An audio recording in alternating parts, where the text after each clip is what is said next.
What's up, you guys? Steven here for Off the Shelf Movie Night, and I am so excited to talk to you about physical media today because I've got one of my hinted to, more anticipated pickups has finally arrived through the snowstorm. We finally got mail today. Haven't had mail since Saturday, so this is late. And also my third pickup in my buy two get one free sale that Amazon had. Has arrived. So I've got two to show you, but I'm going to go in depth a little bit with them and talk a little bit more about them than I normally would. Normally I would just kind of run through a stack of stuff and unbox and whatever. But I think I'm going to try to give you a little more information, a little bit more of a heads up on each film with some information on why I bought it. So if you like physical media and you like Blu-rays and 4Ks, which is my specialty, some DVDs here and there too, please give me a subscribe if you don't already have it. Let's talk in the comments about these pickups and then also what you're buying. I would love to hear it, love to talk about it. And if you like this video, give it a like and a share. That would really help me get the word out and connect with more people, which is the whole point of this channel to begin with. So, only two pickups, but they're two big ones, two major pickups. Alright, so let's start with the Amazon pickup. Pre-tore the envelope a little bit because, just checking the mic there, I pre-tore the envelope a little bit because sometimes these are hard to get into. Now, we've been talking about how you shouldn't be purchasing media as a financial investment. You are not going to put your kids through school, you're not going to retire on them, you're not going to take a trip to Tahiti on media because it comes and goes. This particular purchase is something I wanted to buy during the last Criterion sale, but it had gone out of print. And it's a movie that I wanted to own in my collection, because it's an important film, but I've kind of been putting it off here and there because it's an intense film. It's not the kind of film you're going to watch every day. This is a kind of film you're going to watch when you're kind of doing a film study, It's a very beautifully made film, but it is very hard to watch. So anyway, I know I'm dragging it out here a little bit, so let me just get moving with it. So it was out of print. So okay, I started looking on secondhand market because I really wanted it, and I've seen the thing go up as high as $80 or $90. Well, guess what? Criterion brought it back in print. I don't know if it was a product availability or what, but it's back. You can buy it at their retail price. So I took advantage of it because it was listed in the Amazon sale. And remember, my my focus this year is to try and buy from as many direct from boutiques as I can, or from retailers that support our love of physical media. So I am doing that. This is once in a while, especially when there's a lot of boutiques in a sale on Amazon, you got to throw in. So I bought 3 there, spent substantially more money in whole so far on boutique distributors though. So buying from them direct. So anyway, to the movie, it is Sallow. This is an older movie from Criterion. They've had it for a while. It's to be specific, it's Sallow or the 120 Days of Sodom. So I'm gonna just open this up here if I can without tearing it up. Got my tool here. I guess I should do like some of you guys and get a knife at some point. It's preparation is everything, and I don't prepare. So at least I own it. So this is a very, very hard movie to watch. I'm not going to have any pretense about it. Even in the Criterion description of the film, they say that it's been called beautiful, it's been called poetic, it's also been called disgusting and pornographic and vomit-inducing, because it is all of those things. Alright, now we got it open here. Now, this is not Criterion's typical packaging. This is in a cardboard case here, and I'll just show you the back so you can read the description. If you pause there, and you can see all the extras that are packaged in this thing.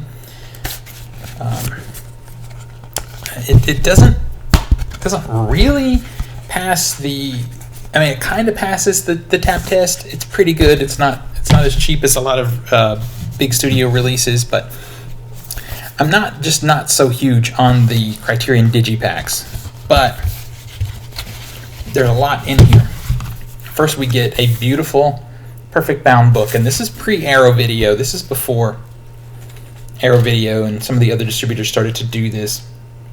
Let me see, and there's a lot of there's some great essays in here, and there's a lot of images from the film. I just want to see if I can find something that's interesting that I can actually show you. I'll just, so there's a lot in here. And this is a film that needs to be sort of read about, because you once you see it, you wonder why this film even exists. No disc art, but it's sort of the artistic approach of Criterion on the disc there. So it's not like they skimped; they just have a way of doing it. And I see this book is just sort of sit it down inside here, and then it goes back into this case. I freaked out about this cover for a second because I was like, oh god, I can't show this, but this is, you can see this you can see this cover in Barnes & Noble if you go in there. So I want to pull this, I've got it here, I just want to make sure I say the director's name correctly. It is the last film of Pier Paolo Pasolini. If that's a mispronunciation, tell me, in a little southern accent coming through and messing up the description. So this is a retelling of, the classic Marquis de Sade story. If it's a story, it's more an exercise in torture. It's a retelling of that story with 1944 Italy as a backdrop. And it's used as a tool of social commentary to make a statement on the brutality, the fascism of the world at that time, and even at the time we live in now. It's an artistic sort of bit of commentary on sexuality, even all that, high concept art focused stuff aside. It's a tough film to watch. It's beautifully made. It's a masterpiece.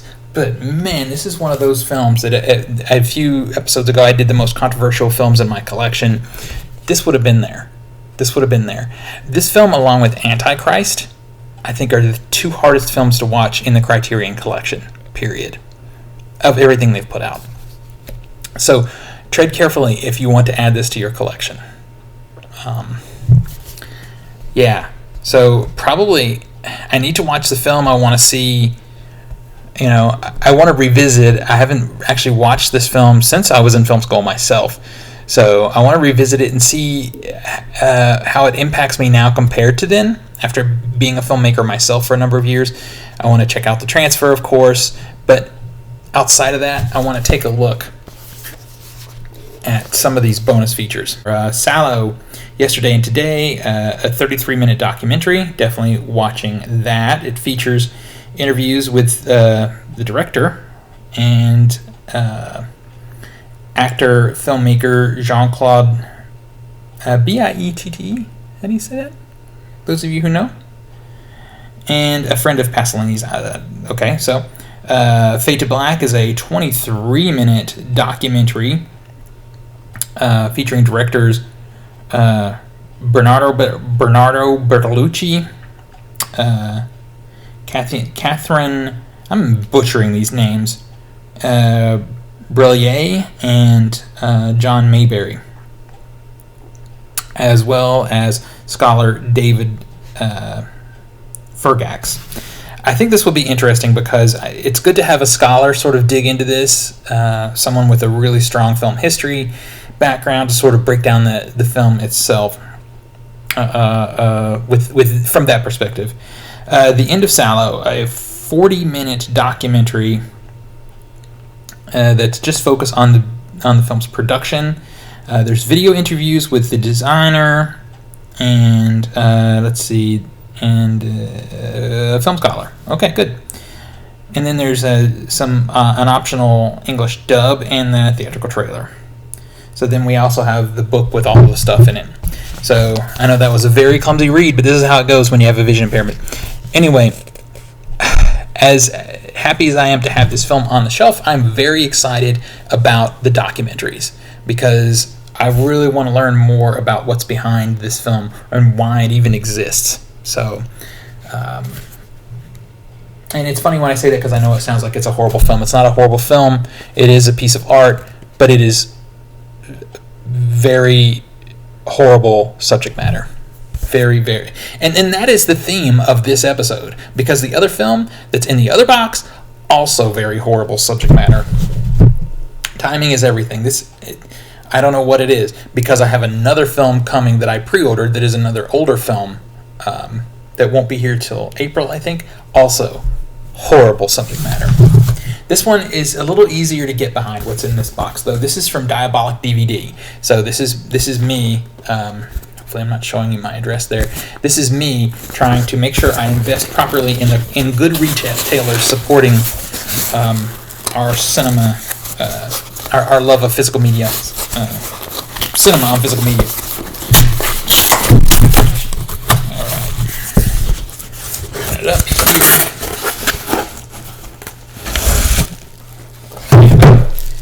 Nice packaging here. This came all the way from England. There goes the phone.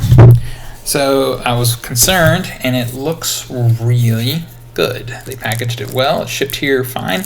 So it shipped from the UK to DiabolikDVD, which I believe they're in New Jersey, and then from New Jersey to me. This is my first Blu-ray Region B purchase. This is not my first import film. I've just been importing 4Ks, which are region free, as you know. Although I do hear there's some rumblings about trying to lock it down. But I got this one because the film is released here in the States, but it's a really basic release. It doesn't give this film its proper due. And I saw the second sight, which I ordered the Dawn of the Dead set from, and I'm very happy with that one. Gave this film a proper release with good extras and a very beautiful presentation. And it is The Nightingale. This was one of my favorite films of 2019. The Nightingale is really straight up a revenge movie. And it's funny when you look at Second Sight because they also have the movie Revenge. So this is, let me just put the J card up here before I take it off so you can maybe pause it, take a look. Extras are going to be tough for you to read there because it's very, very, very small. I had to have those extras pulled up on my phone, so it's going to help. And, you know, one thing I love that distributors are doing in the UK now is they all have to bear these markings right here for their rating system, but they're putting them on the J cards now, so they're not on the actual packages. And no, I don't say the J cards. So it comes in a nice box here. Just slip it out. Definitely passes the very subtle but good artwork on the back. It definitely passes the tap test there. Nice box. And then we get the actual movie here. It's in a black case. Don't be fooled. It is not a 4K. They just used a black case, which is cool. Same stuff on the back. And then the disc on the inside. No, nothing much happening here. No double-sided artwork. But also inside the box you get art cards and a beautiful, perfect bound book here. They went with a glossy look, you know, as we were just looking at Criterion, and Criterion tends to go with a matte look, which I like. This is a very beautiful book, though. So let's see if I can slip this off the art cards. Yep, and show them to you. This is I'd love to say these are lobby cards, but we don't do lobby cards anymore, really. Okay. And these images. These are just images that were, there's only 3. Very thick, nicely made though. These images are also in the book, in the Perfect Bound book. So this is a new director I'm not familiar with, so I really wanted to pull this up to be able to share it with you. If you have not seen this movie, I highly recommend it. I don't remember where it was in my top 10 for that year, but it was very high. I mean, in the top 3 or 4. The director's name is Jennifer Kent, and the main actress name is Aisling, maybe? Aisling. I'm just going to spell the last name for you as well. It's Franciosi. She is incredible. She, at several points in this movie, brought chills on my skin. I was just so moved by her performance. So it's set in 1825. And this is some history in this film that I'm not as familiar with. But she plays a character named Claire. She's a young Irish convict who's working out her sentence as basically a slave to these British soldiers. Well, things go too far with her and her family. Her husband doesn't like, obviously, how she's being treated. And I don't want to get too much into spoiler territory, but it's a revenge movie, and it's also a chase. So I'll just leave it at that. It's a simple plot, but it's breathtaking in execution. One of my favorite endings of the last 10 years. And like I said, there's just some scenes in here that are just so moving. You'll sit there in silence. Even watching it with a crowd, you'll still. I saw it in the theater, was very privileged to get to do that, and there were times that you could just feel the air suck out of the room watching this movie. It's so beautifully done. And we get a lot of bonus features here, including She Will Not Be Silenced. It's an interview with the lead actress. Sometimes Trouble Finds You. That's an interview with the lead actor, Michael Sheesby, maybe? No, I'm terrible with the names today. Just Making Light, Sir, is an interview with one of the other actors, Damon Harriman. I Surrender is an interview with actor Harry Greenwood. Taking Flight is an interview with producer Christina Keaton. Or Seaton, maybe? Starts with a C. Assembling Vengeance, that is an interview with editor Simon Niju. They actually note the time on this one because I don't know, maybe it's shorter. It's only 12 minutes, but it's fine. Building Something Special is an interview with the production designer. Hear Her Voice is an interview with the composer. Bloody White People is a video essay by Alexandra Haler Nicholas. The Nightingale, The Nightingale in Context it doesn't really say what it is. I'm assuming that it probably focuses on the social commentary that is very strong in the film. It's strong, but it's not heavy-handed. It doesn't get in the way of the film. Then there's a theatrical trailer. There's a new optional English subtitles. And then, of course, they go into the other more cosmetic extras, which is the rigid slipcase and all that stuff. And the book, which is a pretty extensive extra because there's a lot happening in that book.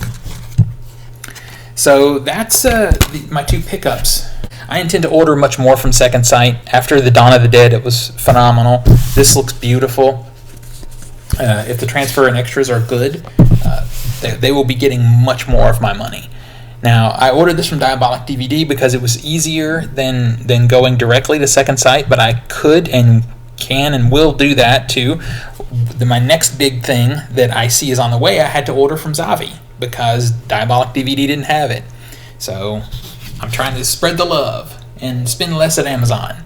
So until next we meet, pull something cool off the shelf, share it with your friends and family, and remind them why physical media is the best way to watch films and TV. I'll see you guys on the next one.